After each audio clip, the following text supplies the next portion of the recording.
잘 지내고 있었나요? 안녕하세요. 이지원입니다. 오늘 주제는 연애를 잘하는 여자입니다. 지난주에 오랜만에 친구를 만났거든요. 그 친구는 솔로가 된 지 한참이 지나도록 연애를 안 하고 있었는데, 그런데 오랜만에 만난 그 친구의 얼굴이 그야말로 활짝 폈더라고요. 역시 그냥 한눈에 봐도 화사한 얼굴이었어요. 근황을 나누다가 알게 된 사실은 그 친구가 연애를 하고 있었던 겁니다. 이에 반면 최근의 추세로는 비연애를 선언하는 청춘들이 늘었다고 하더라고요.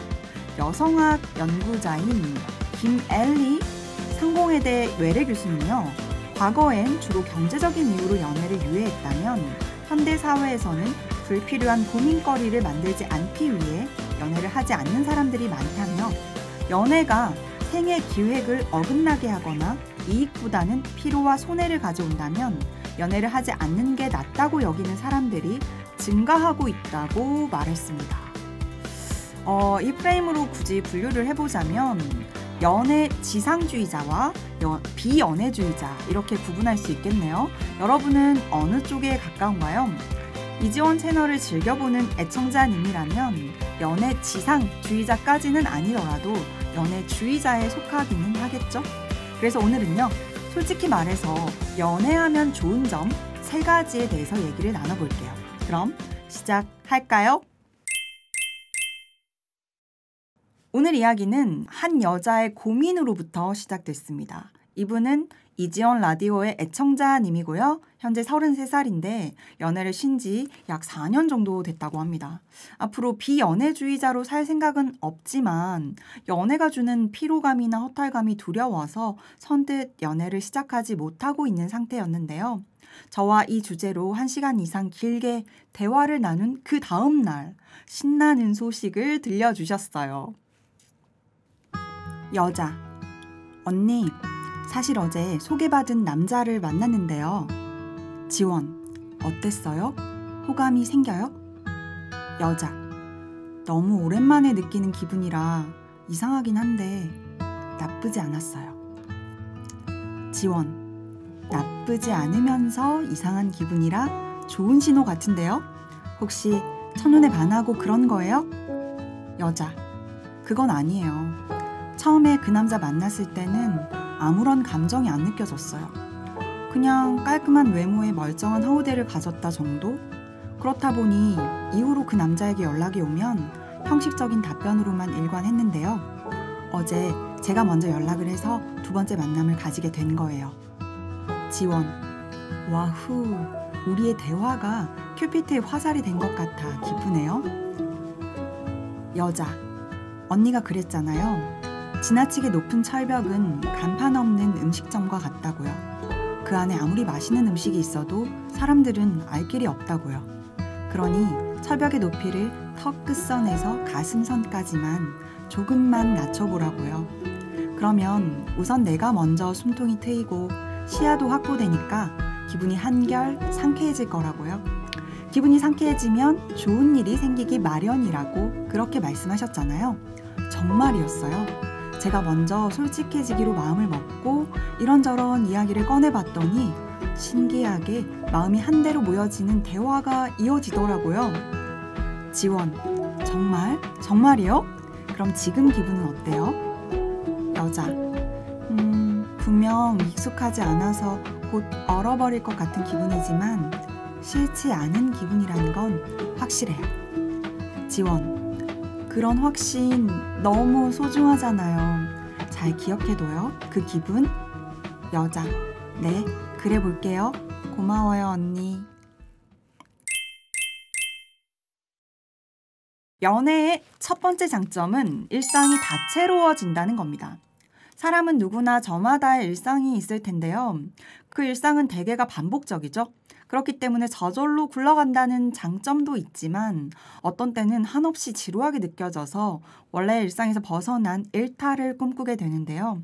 연애를 하면 그 변화가 가장 급진적으로 일어나게 되죠. 나의 일상과 당신의 일상이 소용돌이처럼 막 뒤섞이면서 나의 아침과 저녁 그리고 나의 평일과 주말에 색다른 일정이 자리하게 됩니다. 물론 그 과정에서 원래 내 일상이 흐트러지는 약간은 불안하고 불편한 기분이 들기도 하지만요. 내가 뭔가 따로 결심하지 않아도 내 일상이 다채로워진다는 점 또한 분명한 장점이죠. 그 다채로운 경험을 함께 하고 그 경험으로 인한 감정을 함께 나눌 수 있다는 것도 엄청난 장점인 것 같아요. 철학 박사인 강신주 박사님이 그랬죠? 사랑은 주인공이 되는 경험이라고요. 맞아요. 연애는, 사랑은 그만큼 강렬하고 황홀한 경험이잖아요. 연애의 두 번째 장점은 감정적으로 성장한다는 겁니다. 저는 개인적으로 매일 조금씩이라도 성장하고 있는 기분이 참 좋더라고요. 그 성장한다는 게 꼭 경제적인 성장, 지식적인 성장, 육체적인 성장에만 국한되진 않겠죠? 감정적인 성장, 이것도 매우 귀한 거라고 생각을 하는데요. 여기서 말하는 감정적인 성장이란 속 좁고 유치하고 치사하기까지 한 나의 내면에 배려심과 이해심 같은 것들이 조금씩 자라나는 경험이에요. 솔직히 고백하면요. 저 같은 경우에는 어떤 남자를 만나는 당시에 곧바로 그 예쁜 마음들이 쑥쑥 자라난 건 아니었어요. 그러니까 당시엔 계속 찌질하고 못난 상태였는데요. 하지만 지나고 돌아보면 그 남자와의 연애 경험이 내 마음밭을 가꾸는데 꽤 좋은 걸음이 되어줬더라고요. 김민희와 이민기가 열연했던 영화 연애의 온도에서도 이 같은 맥락의 서사가 있었죠. 그 영화를 보고 제가 쓴 글을 갖고 왔거든요. 제가 낭독하는 짧은 시간 동안 여러분들의 지나간 연애가 남겨준 것들이 뭔가 그거 한 번쯤 돌아볼 수 있으면 좋겠네요. 읽어볼게요. 너, 나 사랑하기는 해? 지금 이거 우리 사귀기는 하는 거니? 영화 연애의 온도에서 영, 김민희 역이 동희, 이민기 역에게 헤어질 때 뱉은 말이다. 빗속에서 서로를 노려보며 악다구니를 쓰는 그들의 모습은 전혀 아름답지 않았다. 하지만 아름답지 않게 헤어졌다고 해서 사랑이 아닌 것은 아니다.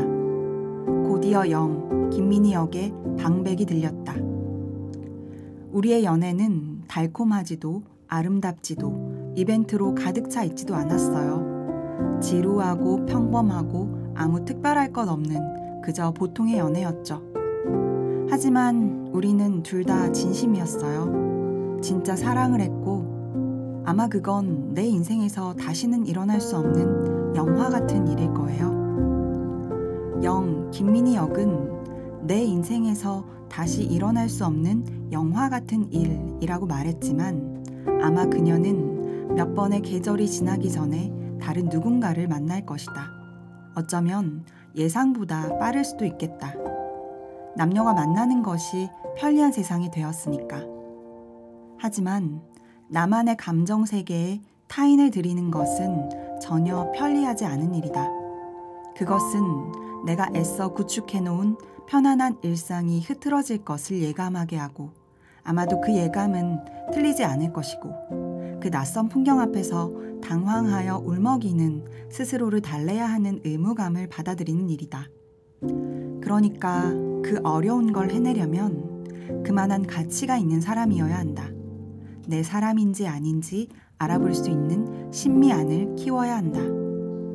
감정 낭비를 하지 않기 위해서라거나 시행착오를 줄이기 위해서가 아니다. 그러한 관점을 가지려고 노력하는 사이에 내 세계가 아름다워지기 때문이다. 그 사람과 사랑하는 때때로 아름답지 못한 순간을 맞이하겠지만 그 사랑을 통해 내 안에 어떤 구역을 아름답게 만들 수는 있다. 혼자라면 절대로 하지 못할 기적이 일어나는 것이다. 연애의 세 번째 장점은요, 나를 재발견하게 된다는 겁니다. 우리가 연애를 기피하는 이유 중에 가장 큰 이유가 상처받기 싫은 마음 아닐까요? 너무너무 공감합니다. 한 번 다친 마음, 거기에다가 그 주변에 또다시 생채기가 난다면 너무너무 아플 거잖아요. 그 고통을 상상만으로도 너무 싫기 때문에 다시 연애하기를 마음먹기가 참 힘든 것이죠. 하지만 제가 감히 단언하건대 연애를 다양하게 경험을 해봐야 내가 정말 원하는 관계는 어떤 관계이며 또 어떤 관계 안에서 가장 자연스럽고 예쁜 내 모습이 툭 하고 튀어나오는지를 제대로 알 수 있어요. 물론 가족이나 친구, 지인과의 관계에서 그런 내 모습을 발견할 수도 있겠지만요. 오직 연인만이 발견해 줄 수 있는 깊숙이 잠재된 내 모습이라는 게 분명히 존재하거든요. 가령 어떤 게 있을까요? 나는 어떤 때에 질투를 느끼며 그 질투는 나의 어떤 열등감에서 비롯된 건지를 알 수도 있고요. 또 그 열등감을 내가 감추기 위해서 평소 얼마나 소모적인 시간을 보냈는지도 알 수 있어요. 그런데 신기한 건 어떤 남자는 나의 그 못난 부분을 도리어 사랑스럽게 바라봐 주기도 하고요. 또 나도 어떤 남자의 못난 부분은 참아지는데 또 어떤 남자의 못난 부분은 도저히 용납하지 못하는 사람이라는 것도 알게 되죠. 그런 것들을 차근차근 알아가는 건 결국 내가 나를 더욱 사랑하게 되는 원천이 되는 겁니다. 이건 연애가 주는 피로감을 몇 배로 갚고도 남을 귀한 보물이라고 생각해요. 오늘은 연애를 하면 좋은 점에 대한 얘기를 길게 나눠봤는데요. 여기서 잠깐, 연애를 하루라도 쉬면 곤란해. 남자와 여자는 연애를 통해서만 완전해질 수 있어. 그러니까 기회가 생기면 무조건 연애해야 해. 제가 이런 얘기 한 거 아닌 거 다들 아시죠? 제가 진짜 하고 싶은 얘기는요.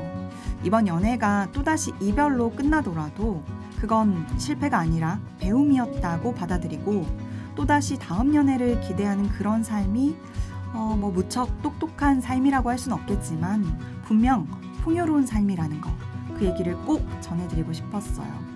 그래서 저는 여러분의 일생에 되도록 긴 시간 동안 연애와 사랑이 풍성하게 깃들기를 바라고 또 응원합니다. 저는 이지원이었고요. 우리는요, 결국 잘 될 거예요. 꼭! 사연의 주인공이 되고 싶은 분들은요, 카카오톡 플러스 친구 이지원 살롱에 가입해 주세요. 그럼 안녕!